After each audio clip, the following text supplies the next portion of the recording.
राज्य विधिमंडळाच्या अधिवेशनाला आजपासून सुरुवात. शेतकरी प्रश्न, आरक्षण आणि कायदा सुव्यवस्थेवरून अधिवेशन गाजणार. शेतकऱ्यांच्या डोळ्यातील अश्रू पाहता चहापानावर बहिष्कार. सरकारचा राज्यातील प्रश्नांवर चर्चा टाळण्याचा प्रयत्न. विरोधी पक्षनेते विजय वडेट्टीवारांची टीका. पुढच्या वेळेस चहापानाच्या ऐवजी पान सुपारी दिल्यास कदाचित विरोधक येतील. विरोधकांच्या चहापानावरील बहिष्कारावर सत्ताधाऱ्यांचा टोला. विरोधकांनी दिलेल्या पत्रातील मुद्दे बिनबुडाचे. नावं 23 आमदारांची आणि सह्या 7. मुख्यमंत्री शिंदेंचा विरोधकांवर हल्लाबोल. झोपेत असताना विरोधी पक्षांना पत्र दिलंय का? विरोधकांच्या पत्रामध्ये विदर्भ मराठवाड्याचा उल्लेखच नाही. विरोधकांना मूळ समस्यांचा विसर पडलाय. सरकारची विरोधकांवर टीका. चहापान निमित्त असतं, कोणत्या विषयांना वेळ द्यायचा यावर चर्चा होते. विरोधकांना गांभीर्य नाही. उपमुख्यमंत्री अजित पवार यांची टीका. 15 वर्ष सत्तेमध्ये असताना किती काळ नागपुरात अधिवेशन घेतलं? राधाकृष्ण विखे पाटील यांचा विरोधकांना सवाल. आरोग्य विभागामध्ये लिलाव पद्धतीनं पदभरती. एमपीएससी उमेदवारांकडून 50 लाखांची मागणी. पैसे दिले नाही तर साईड पोस्टिंग. संजय राऊतांचा आरोग्यमंत्री तानाजी सावंतांवर गंभीर आरोप. मंत्री दादा भुसे यांच्यावर सुद्धा राऊतांचा निशाणा. कारवाईसाठी मुख्यमंत्री एकनाथ शिंदेंना पत्र. संजय राऊतांच्या आरोपांना त्याच भाषेत त्याच शब्दात उत्तर देणार. आरोग्यमंत्री तानाजी सावंतांची माहिती. आरोग्य विभागामध्ये अनेक घोटाळे. सगळे घोटाळे अधिवेशनामध्ये निघतील. गैरप्रकार झाला तर मुख्यमंत्र्यांना कारवाई करावीच लागेल. तानाजी सावंतांवरील आरोपानंतर विजय वडेट्टीवार यांचा सरकारला इशारा. हिवाळी अधिवेशनामध्ये राष्ट्रवादीच्या दोन्ही गटांना एकच कार्यालय. राष्ट्रवादीचे कार्यालय सर्वांसाठी खुलं असणार. अजित पवार गटाचे अनिल पाटील यांची माहिती. शिवसेना आमदार अपात्रता प्रकरणी आज सुनावणी. अधिवेशनाच्या पहिल्या दिवशी दुपारी 2:30 वाजता सुनावणी होणार. मागच्या सरकारच्या चुकांमुळे आरक्षण गेलं. आमचं सरकार मराठा आरक्षण देणारच. शिंदेंचं आश्वासन. मराठा आरक्षण देताना ओबीसींवर अन्याय होणार नसल्याचीही ग्वाही. सगळे मराठा कुणबी होतात. महाराष्ट्रामध्ये आता मराठा शिल्लक राहणार नाहीत. आता मागासवर्ग नव्हे तर मराठा आयोग झालाय. मंत्री छगन भुजबळ यांचा खोचक टोला. 2 दिवस काय, तासभरही वाढून देणार नाही. मराठा आरक्षण 2 दिवस उशिरा मिळालं तरी चालेल. या एका कार्यक्रमातील वक्तव्यांवर मनोज जरांगे पाटलांची प्रतिक्रिया. शिंदे समिती ही सरकारनं नेमलेली. कोणाला कितीही बोलू द्या. शिंदेंची भूमिका हीच सरकारची भूमिका. प्रवीण दरेकरांची प्रतिक्रिया. हिंगोलीच्या डिग्रस कराळे शिवारामध्ये आज 110 एकरवर मनोज जरांगेंची सभा. सभेच्या स्टेज समोरील मैदानामध्ये रेखाटली जरांगेंची 35x40 जागेमध्ये प्रतिकृती. ऋतुजा शिंदे आणि टीमकडून रेखाटण्यात आली 200 किलोची रांगोळी.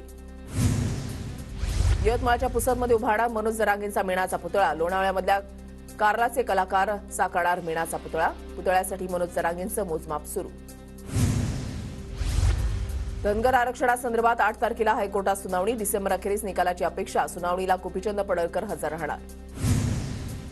आव्हाड आमदार झाले तेव्हा दादांनी सर्वाधिक निधी दिला. आव्हाडांनी मात्र कायम अजितदादांचा दुस्वास केला. आनंद परांजपे यांची जितेंद्र आव्हाड यांच्यावर टीका. आव्हाडांच्या पोटामध्ये एक आणि ओठात वेगळं, त्यामुळेच तुम्हाला दादांची ढेरी फुगल्यासारखी दिसते. सचिन खरात यांची जितेंद्र आव्हाड यांच्यावर टीका. धारावीच्या लोकांना झुंजवत ठेवण्याचं काम सुरू. गरिबांना घर मिळू द्यायचं नाही. देवेंद्र फडणवीसांची उद्धव ठाकरेंवर टीका. प्रफुल्ल पटेल आणि सुनील तटकरेंनी अमित शहांची भेट घेतली. 3 राज्यातील भाजपच्या यशाबद्दल शहांचं अभिनंदन केलं. भायखळ्यात ठाकरे गटाला शिंदेंकडून मोठा धक्का. संतोष कदमांचा महिनाभरातच ठाकरे गटाला जय महाराष्ट्र. यशवंत जाधवांच्या उपस्थितीमध्ये पुन्हा शिवसेनेत प्रवेश. नेहरूंच्या चुकांमुळे पीओके निर्माण झालं. सैन्य जिंकत होतं तेव्हा नेहरू यूएनला गेले. त्यांनी चुका केल्या नसत्या तर पीओके आज भारताचा भाग असता. केंद्रीय गृहमंत्री अमित शहांचा काँग्रेसवर हल्लाबोल. जम्मू काश्मीरसाठी 7 विधानसभेच्या जागा वाढवणार. काश्मीरी पंडित आणि पाकव्याप्त काश्मीरसाठी 3 जागा नामनिर्देशित करण्याची तरतूद. केंद्रीय गृहमंत्री अमित शहांची लोकसभेत घोषणा. तेलंगणाचे होणारे मुख्यमंत्री रेवंत रेड्डी यांनी दिल्लीमध्ये घेतली माणिकराव ठाकरे यांची भेट. माणिकराव ठाकरे यांनी विधानसभा निवडणुकीमध्ये तेलंगणाचे प्रभारी म्हणून पाहिलं होतं का? ललित पाटील ड्रग्ज प्रकरणी पोलीस उपनिरीक्षक मोहिनी डोंगरे, सहाय्यक फौजदार धनार्दन काळे बडतर्फ. ललित पाटील प्रकरणामध्ये आतापर्यंत 10 पोलिसांचं निलंबन. भरत क्षेत्र साडी दुकानावर ईडीची कारवाई. आर्थिक अफरातफर केल्याप्रकरणी धाड टाकल्याची सूत्रांची माहिती. मुंबईतील मलबार हिल्ससह नरिमन पॉइंट, पेळर रोड तसंच माहीम भागामध्ये आज पाणी कपात. जलाशयाच्या पुनर्बांधणी संदर्भात आज काम करण्यात येणार. मुंबई पुणे द्रुतगती मार्गावर वडगाव खंडाळा विभागामध्ये गॅन्ट्री बसवण्यासाठी आज दुपारी 12 ते 2 पर्यंत ब्लॉक दरम्यान मुंबईच्या दिशेनं जाणारी वाहतूक जुन्या मार्गावर वळवली जाणार. देशात महिला अत्याचाराच्या घटनांमध्ये वाढ. गुन्ह्यांमध्ये महाराष्ट्र 3ऱ्या स्थानावर. राष्ट्रीय गुन्हे नोंदणी अहवालातून माहिती समोर. कुर्ल्यामध्ये अंडर कन्स्ट्रक्शन इमारतीच्या खाली असलेला भूभाग खचला. खोदकाम करण्यासाठी आलेला जेसीबी सुद्धा खचलेल्या भूभागामध्ये कोसळला.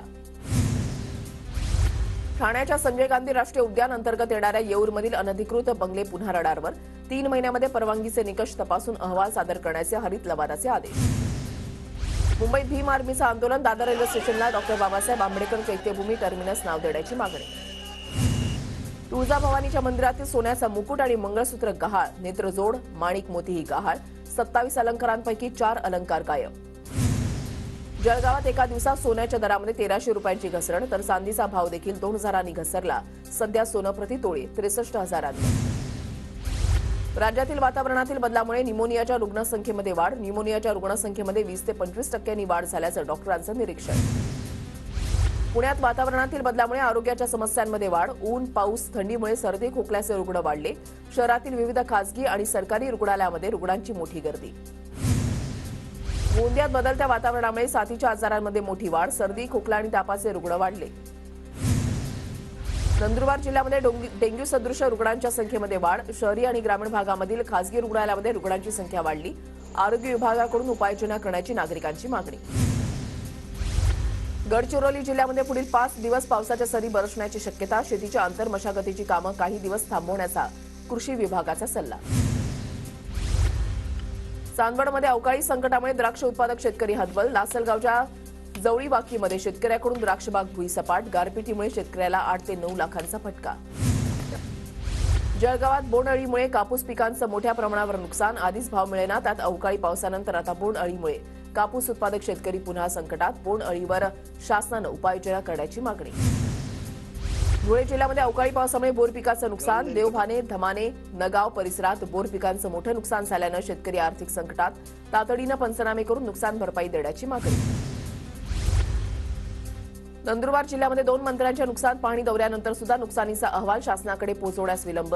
31% नुकसानीची अट न ठेवता सरसकट नुकसान भरपाई देण्याची शेतकऱ्यांची मागणी. धुळे जिल्ह्यामध्ये पांढऱ्या कांद्याच्या लागवडीला सुरुवात. कांद्याला चांगला भाव असल्यानं शेतकऱ्यांची कांदा लागवडीला पसंती. नवी मुंबईच्या एपीएमसी बाजारपेठेमध्ये द्राक्षाच्या हंगामाला सुरुवात. तासगावातून द्राक्ष नवी मुंबईमध्ये दाखल. एका पेटीला 600 रुपये दर. नंदुरबार जिल्ह्यामध्ये अवकाळी पावसानं हरभऱ्याच्या पेरणी क्षेत्रामध्ये वाढ होण्याची शक्यता. जमिनीमध्ये ओलावा वाढल्यानं हरभरा पेरणीसाठी अनुकूल वातावरण. पनवेलमधील शेतकऱ्यांचं आमरण उपोषण. मागण्या मान्य होईपर्यंत आमरण उपोषण सुरू राहणार असल्याचा शेतकऱ्यांचा इशारा. अधिवेशन काळामध्ये दूध दर वाढीवर बैठक घेणार. सरकार दूध दर प्रश्नावर गंभीर. कामाच्या व्यापामुळे मागील काळामध्ये बैठक घ्यायला जमलं नाही. महसूल मंत्री विखे पाटलांचं वक्तव्य. कारशेडचा प्रश्न मार्गी लागल्यानं मेट्रोला गती. पुढील 2 ते 3 वर्षामध्ये अनेक मेट्रो मार्गिका सेवेमध्ये दाखल होणार. मुंबई प्रदेश विकास प्राधिकरणाचे आयुक्त डॉ. संजय मुखर्जी यांचं वक्तव्य. मुंबईच्या नायर रुग्णालयामध्ये कर्करुग्णांवरील उपचारासाठी 10 मजली स्वतंत्र इमारत उभारणीचं काम सुरू. 2026 पर्यंत पूर्ण क्षमतेनं कर्करोगावर उपचार संभव. नवी मुंबईमधल्या शिवडी न्हावाशेवा सागरी सेतूच्या परिसरामध्ये नवीन नगर विकसित करणार. मुंबई महानगर प्रदेश विकास प्राधिकरणाचे आयुक्त डॉ. संजय मुखर्जींची घोषणा. मुंबई अहमदाबाद राष्ट्रीय महामार्गावर सकवार इथे भीषण अपघात. कार आणि बुलेटमध्ये समोरासमोर धडक. दोन्ही बाईक स्वारांचा मृत्यू. कार चालक गंभीर जखमी. पुण्याच्या भोर शिरवळ मार्गावर एसटी आणि कारचा अपघात. अपघातामध्ये जीवितहानी नाही. 4 चाकीचं मोठं नुकसान. साताऱ्याच्या पाटणमध्ये अज्ञाताकडून भाताच्या गंजीला आग. आगीमध्ये शेतकऱ्यांचं मोठं नुकसान. मुंबई पुणे मार्गावर तळेगावमध्ये मालवाहू ट्रकच्या केबिनला आग. केबिन जळून खाक. चालकानं प्रसंगवधान दाखवत गाडी रस्त्याच्या कडेला उभी केल्यानं जीवितहानी टळली. मुंबईतील आगीच्या घटनांवरून उच्च न्यायालयाचे सरकारला खडेबोल. अग्निसुरक्षा नियमांच्या अंमलबजावणीच्या शिफारशींच्या अहवालावर कोणताही निर्णय न घेतल्यानं न्यायालयाचे सरकारवर ताशेरे. नंदुरबारच्या शहादा तालुक्यामधल्या गोगापूर ग्रामपंचायत हद्दीमधील शिवपाडा वसाहतीमधील नागरिक मूलभूत सुविधांपासून वंचित. अनेक दिवसांपासून वीज, पाणी आणि घरकुल या मूलभूत सुविधा मिळत नसल्यानं नागरिक संतप्त. धुळे महापालिका क्षेत्रामध्ये ई बस सेवा सुरू होणार. महापालिकेला 38 बसेसला मंजुरी. मनपाकडून 15 कोटींचा आराखडा शासनाला सादर. धुळे महापालिकेकडून अतिक्रमण हटाव मोहीम. पोस्ट ऑफिस ते तहसीलदार कचेरीपर्यंत रस्त्याच्या कडेला असलेल्या नाश्ता सेंटर, हातगाड्यांवर कारवाई. पुण्याच्या शिंदेवाडी गावाच्या हद्दीमध्ये सुरू असलेल्या उड्डाणपुलाच्या बांधकामामुळे वाहतुकीच्या मार्गामध्ये बदल. सातारा ते पुणे वाहतुकीमध्ये बदल. उड्डाणपुलाचं काम पूर्ण होईपर्यंत हा बदल कायम असणार. धुळ्याच्या मोहाडी गावामधल्या रस्त्याची दुरवस्था, रस्त्यावर खड्डे पडल्यानं वाहनधारकांची कसरत, अपघात होण्याची शक्यता, रस्ता दुरुस्ती करण्याची नागरिकांची मागणी. पालघरमधल्या वाढवण बंदराला कायमचं रद्द करण्याची मागणी. आमदार रोहित पवारांची युवा संघर्ष यात्रा वर्धा जिल्ह्यामध्ये पोहोचली. रोहित पवारांचा तरुण शेतकऱ्यांशी संवाद. जळगावातील कथा सोहळ्यामध्ये भक्तिगीतांवर मंत्री गुलाबराव पाटील तल्लीन. वडनगरी इथल्या पंडित प्रदीप मिश्रांच्या शिवपुराण कथा सोहळ्याला मंत्री पाटील यांची उपस्थिती. पालघरमध्ये पार पडला अनोखा सामुदायिक विवाह सोहळा. विवाह सोहळ्यासाठी वृद्धाश्रमातील आजी आजोबांना निमंत्रण. आनंदाच्या सोहळ्यामध्ये आजी आजोबांचा झिंगाट गाड्यावर डान्स.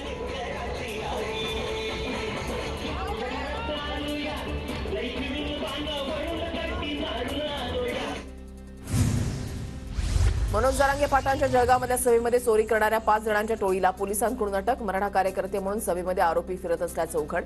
आरोपींकडून 1,80,000ची रोख रक्कम, 8 मोबाईल जप्त. जळगावात प्रदीप मिश्रा यांच्या कथा सोहळ्यामध्ये चोरी करणाऱ्या मध्य प्रदेशमधल्या 27 महिलांना 4 दिवसांची पोलीस कोठडी. जळगाव पोलिसांच्या कामगिरीबद्दल महानिरीक्षकांकडून पोलिसांना बक्षीस जाहीर. राज्यात मागील 4 वर्ष 10 महिन्यामध्ये 25 लाख व्यक्तींना श्वानांनी घेतला चावा. शहरी आणि ग्रामीण भागामध्ये भटक्या श्वानांचा उपद्रव वाढला. धुळे शहरामधल्या कचरा डेपोचा प्रश्न मार्गी लावण्याची ठाकरे गटाच्या युवासेनेची मागणी. युवासेनेचं महापालिका आयुक्तांना निवेदन. पनवेल आयुक्त गणेश देशमुख ऍक्शन मोडमध्ये. देशमुख यांनी विभाग प्रमुखांची बैठक बोलावून घेतला विकास कामांचा आढावा. 2 लाखांचं बक्षीस असलेल्या एका जहाल माओवाद्याला अटक. गडचिरोली पोलिसांची कारवाई. महेंद्र वेलादी असं नक्षलवाद्याचं नाव. सोलापूरच्या करमाळा तालुक्यामधल्या कोंढेजमधील काळ भैरवनाथ मंदिरामध्ये जन्माष्टमी साजरी. कीर्तन आणि भजनासह सांप्रदायिक कार्यक्रमाचं आयोजन. मुंबईमध्ये बुरखा घालून सोनं चोरणारी महिला अटक. महिला आरोपीकडून 3 लाख रुपयांच्या सोन्याच्या बांगड्या जप्त. गेल्या 8 महिन्यामध्ये रत्नागिरी जिल्ह्यामध्ये 4 कोटींचा अंमली पदार्थांचा साठा जप्त. अंमली पदार्थ विरोधी कायद्यान्वये 74 जणांच्या विरोधात कारवाई. नवी मुंबईत दिवसा घरफोडी करणाऱ्या 5 सराईत आरोपींना पोलिसांकडून अटक. आरोपींकडून 4 गुन्ह्यांची उकल. आमदार गणेश नाईकांकडून डॉक्टर बाबासाहेब आंबेडकरांना अभिवादन. ऐरोलीच्या बाबासाहेबांच्या स्मारकस्थळी भेट देत नाईकांनी अभिवादन केलं. कणकवलीच्या कोंढे गावामध्ये एकाचा बिबट्यासमोर जीवघेणा स्टंट. बिबट्याचा मुक्तसंचार कॅमेऱ्यामध्ये कैद. बिबट्या जखमी असल्यानं तरुण वाचला. बिबट्या प्रवण क्षेत्रामध्ये 3 फेज वीज पुरवठा करा. बिबट्याचं प्रजनन नियंत्रण करण्याची अमोल कोल्हेंची केंद्रीय मंत्री भूपेंद्र यादवांकडे मागणी. पुण्याच्या दौंडमध्ये शरद पवार गटाचं रस्त्यावर दूध ओतून आंदोलन. दुधाला 40 रुपये प्रति लिटर हमीभाव जाहीर करण्याची मागणी. सांगली जिल्हा परिषदेच्या निवृत्त शिक्षणाधिकारी विष्णू कांबळेंकडे 82 लाखांची बेहिशेबी संपत्ती. विश्रामबाग पोलीस स्टेशनमध्ये गुन्हा दाखल. सोलापूर जिल्हा परिषदेचे लाचखोर शिक्षणाधिकारी किरण लोहार यांच्यावर अखेर गुन्हा दाखल. 5,85,00,000 रुपयांची बेहिशेबी संपत्ती भ्रष्ट मार्गाने जमा केल्याचा आरोप. वर्ध्यात पावसाळी वातावरणाचा बाजार समितीमधल्या शेतमाल आवकवर परिणाम. कृषी उत्पन्न बाजार समितीमध्ये सोयाबीनसह धान्याची आवक मंदावली. जिल्ह्यामधील इतरही कृषी उत्पन्न बाजार समितीमध्ये आवक घटली.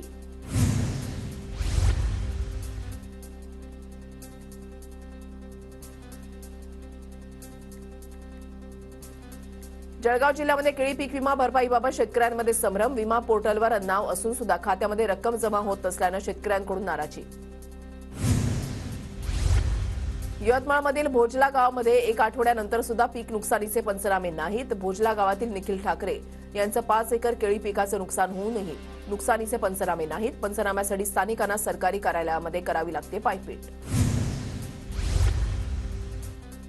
नांदेड जिल्ह्यामध्ये अवकाळी पावसामुळे पान मळ्यांचं नुकसान. नगेली पानाचे मळे जोरदार वाऱ्यामुळे आडवे झाल्यानं शेतकरी चिंतेत.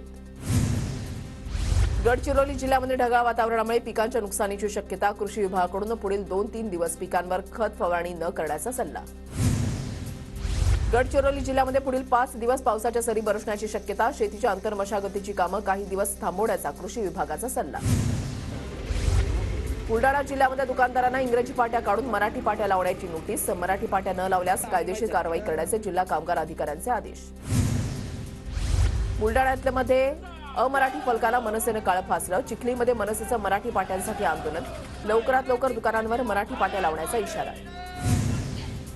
गोंदिया जिल्ह्यामध्ये मानधनवाढीसाठी अंगणवाडी सेविकांचं धरणं आंदोलन. जिल्हा परिषदेसमोर अंगणवाडी सेविकांची जोरदार घोषणाबाजी. नांदेड जिल्ह्यामध्ये व्यावसायिक आणि नागरिक 10 रुपयाचे नाणे स्वीकारत नसल्याच्या तक्रारी. नाणं न स्वीकारणाऱ्यांवर कारवाई आणि बँकांना जनजागृती करण्याच्या जिल्हाधिकाऱ्यांच्या सूचना. साताऱ्याच्या लोणंदमध्ये म्हस्कोबानाथ आणि माता जोगेश्वरी देवीची यात्रा मोठ्या उत्साहात संपन्न. यात्रेमध्ये गुलालाची उधळण करत ढोल ताशाच्या गजरामध्ये भाविकांचा ठिका. साताऱ्याच्या फलटण तालुक्यामधल्या जिंती गावात काळभैरवनाथ जन्मोत्सव साजरा. जन्मोत्सवाच्या निमित्तानं जितोबा मंदिरामध्ये हजारो पणत्या लावून दीपोत्सव साजरा.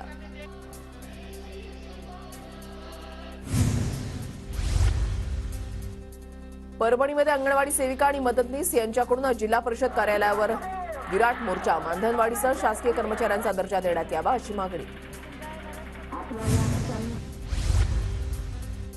8 डिसेंबरला मिझोरामच्या मुख्यमंत्र्यांचा शपथविधी. झोरम पीपल्स मुव्हमेंटचे नेते लाल दुहोमा यांनी घेतली मिझोरामच्या राज्यपालांची भेट.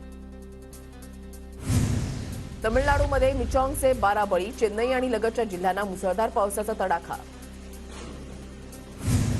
खलिस्तानी दहशतवादी पनुची पुन्हा एकदा भारताला त्याच्याकडून धमकी. 13 डिसेंबरपर्यंत संसदेवर हल्ला करणार असल्याची धमकी. भारतीय एजन्सी हाय अलर्टवर.